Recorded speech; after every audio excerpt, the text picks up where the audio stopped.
Bismillahirrahmanirrahim. Assalamualaikum warahmatullahi wabarakatuh. Apa kabar teman-teman sekalian? Alhamdulillah, pada kesempatan kali ini kita akan membahas sesuatu materi yang luar biasa, yang mana materi ini sangat berkaitan dengan tafsir Al-Quran dan begitu penting bagi mahasiswa yang belajar di prodi ilmu Al-Quran dan tafsir. Untuk itu, selama 15 menit ke depan, saya perkenalkan Muksal Mina akan memandu teman-teman dan memberikan penjelasan tentang materi kita yang luar biasa pada hari ini. Materi kita yaitu tentang klasifikasi asbabun nuzul. Di dalam sebuah asbabun nuzul itu ada pembagian-pembagian atau ada kelompok-kelompok yang menjadikan asbabun nuzul itu mudah untuk kita pahami, mudah untuk kita mengerti, sehingga mudah untuk kita integritasi di dalam kehidupan kita sehari-hari. Untuk itu, apa saja klasifikasi atau pengelompokan asbabun nuzul itu? Nah, selama 15 menit ke depan, teman-teman harus melihat dan memperhatikan dengan seksama. Let's go. Sebelum kita memahami apa klasifikasi daripada asbabun nuzul itu, maka kita perlu memahami apa yang dimaksud dengan asbabun nuzul itu. Nah, teman-teman sekalian, asbabun nuzul itu terdiri dari dua kata, yang mana dua kata itu berasal dari bahasa Arab. Yang pertama, asbab adalah dari kata sabab. Nah, kata sabab ini, teman-teman sekalian, ialah bentuk daripada mufrad atau tunggal daripada asbab yang berarti sebab-sebab atau ilat atau asal atau sumber. Kalau kita pahami secara singkat dan hemat, maka asbab itu ialah sebab-sebab. Sedangkan kata an-nuzul ialah berarti turun.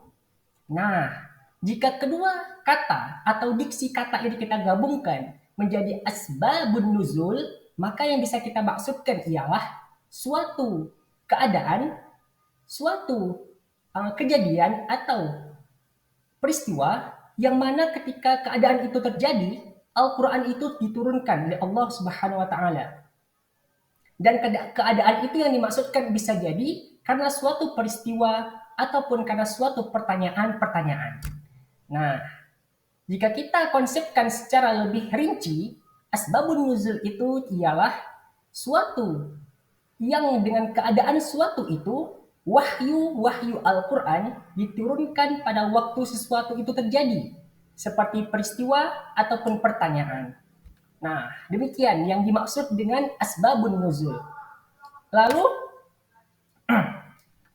apa saja klasifikasi atau pembagian daripada asbabun nuzul itu sendiri? Nah, teman-teman pasti pengen tahu nih kan?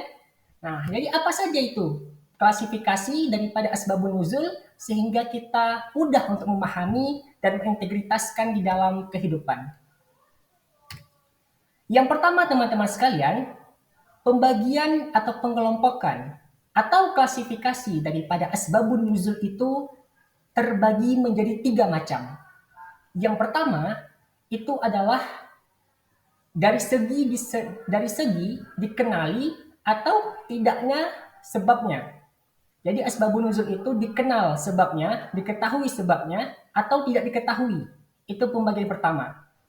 Yang kedua, pembagian asbabun nuzul yang dilihat dari bentuknya. Apa saja bentuknya? Dan yang ketiga adalah pembagian asbabun nuzul atau pengelompokan yang dilihat dari jumlah wahyu atau jumlah ayat dan sebab-sebab turunnya. Nah, untuk itu yang pertama kita akan bedah yang pertama, yaitu asbabun nuzul atau pengelompokan asbabun nuzul yang dilihat dari sudut dikenali atau tidaknya sebab turunnya. Teman-teman sekalian, asbabun nuzul yang dilihat dari sisi dikenal atau diketahui sebabnya atau tidak diketahui sebabnya, ini mempunyai istilah di dalam ilmu asbabun nuzul sendiri, Yang mana asbabun nuzul yang dikenali sebabnya itu disebut dengan sababi. Sababi. Sedangkan yang tidak diketahui atau dikenali sebabnya itu disebut dengan ibtidai. Nah, lalu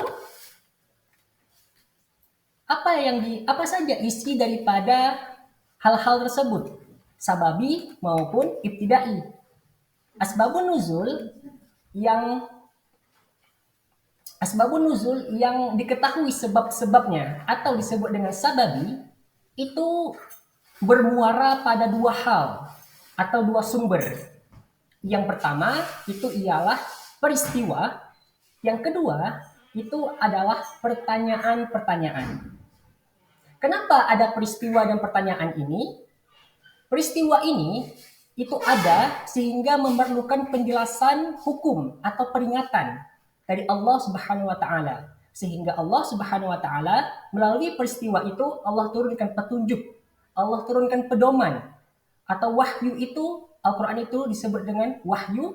Allah turunkan untuk memberikan penjelasan hukum atau peringatan kepada masyarakat atau sahabat pada saat itu. Yang kedua, adanya pertanyaan. Pertanyaan ini ada sehingga mengharuskan Allah Subhanahu wa taala menjawabnya dengan turunnya wahyu, sehingga tidak ada lagi hal-hal yang janggal, hal-hal yang tidak dimengerti oleh para sahabat maupun masyarakat pada saat masa Nabi Shallallahu alaihi wasallam.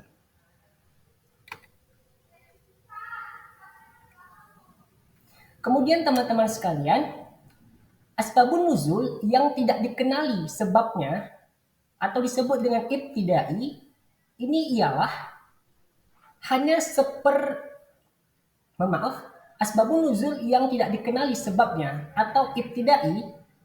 Kenapa ada? Karena tidak semua ayat dalam Al-Quran itu memiliki asbabun nuzulnya.